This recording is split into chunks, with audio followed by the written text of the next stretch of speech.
Hello everyone, so we are from Group 10. We'll explain about magnetic abrasive machining.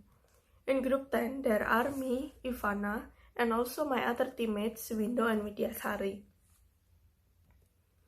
There are several things that will be discussed in this presentation. The first one is the definition and history of magnetic abrasive machining, and also its purpose, types, how it works, advantages and disadvantages, and also applications or products. So, what is magnetic abrasive machining?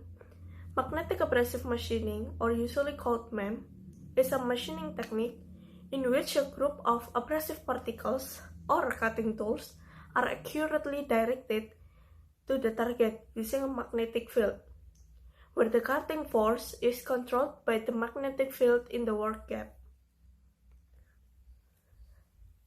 The history of MEM is MEM was originally implemented by several manufacturing companies in the United States back in 1930.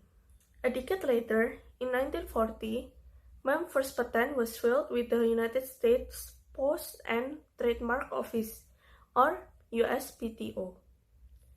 In the following years after it was patented, other manufacturing companies outside the United States, like Soviet Union, Germany, and Poland, start to use MEM. Then, finally, in 1980, MEM became a well-known and frequently used for finishing process in the manufacturing industry all around the world. So, the purpose of MEM.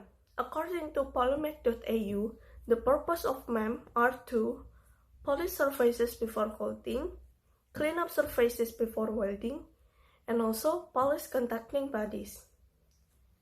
MEM is highly recommended for preliminary and finishing polishing of ferromagnetic and diamagnetic materials like steel and alloys, glass, ceramics, monocrystal, and polycrystal.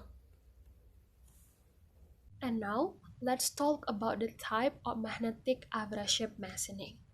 Based on the magnetic field that uses in this process, there are three types of magnetic abrasive machining of the finishing process. For the first one, magnetic abrasive finishing with permanent magnet. Second one is magnetic abrasive finishing with direct current. And the third one, or the last one, magnetic abrasive finishing with alternating current. And now let's take a look on the detail of each of the type. For the first one, magnetic abrasive finishing with permanent magnet. In this magnetic abrasive finishing with permanent magnet, the workpieces is kept between the two poles of a magnet. The working gap between the workpiece and the magnet is filled with magnetic abrasive particles. Then, a magnetic abrasive flexible brush, or MAFB, is formed and acting as a multi-point cutting tool. And then this multi-point cutting tool will do the process or finish the process of the finishing surface. The second one is magnetic abrasive finishing with direct current.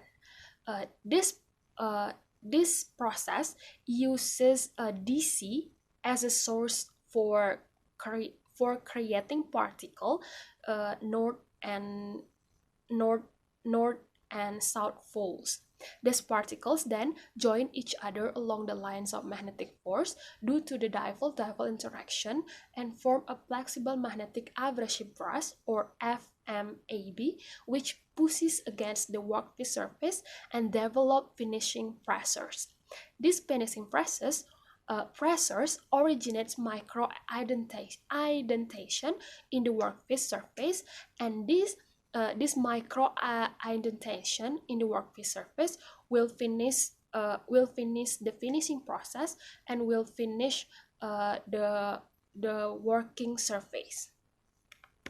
The last one is magnetic abrasive finishing with alternating current. Just like the two previous process, it is basically the same, but it is using alternating current as the magnetic field. So, to run the process, the rotating magnetic field obtained by electrifying three coils arranged in the direction at intervals of 120 degrees with three-phase AC current for internal finished cylindrical workpieces. After we talk about the type, and now let's talk about how it works. How magnetic abrasive finishing works.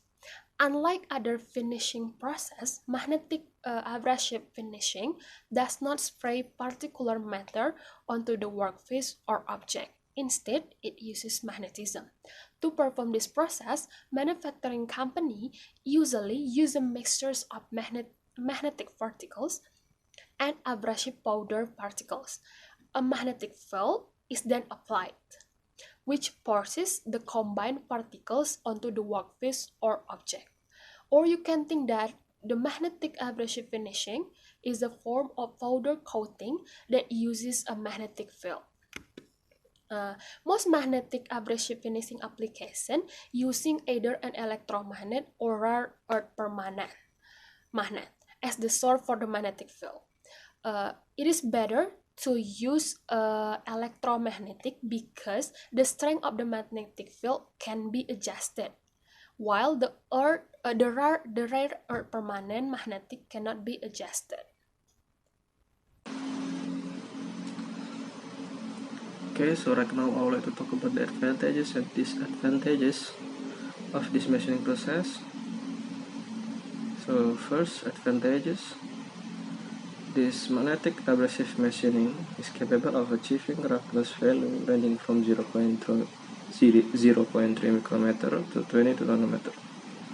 What it looks like, it can be seen from this pic. We took it from Vico company. You can see this is before and after. The first is direct magnetic field and the second alternating magnetic field. You can see from the right side, it is the result. It produces a consistent green color, which means it is already flat surface and or having a good surface. Second, it enhances surface characteristics such as reliability on reducing friction, capitalization of hard-to-reach areas. Setup is independent of workpiece material. It can efficiently finish ceramics, stainless steel, coated carbide, and silicon and brass, etc. Self-adaptability and controllability, and can finish ferromagnetic material as well as non-ferromagnetic.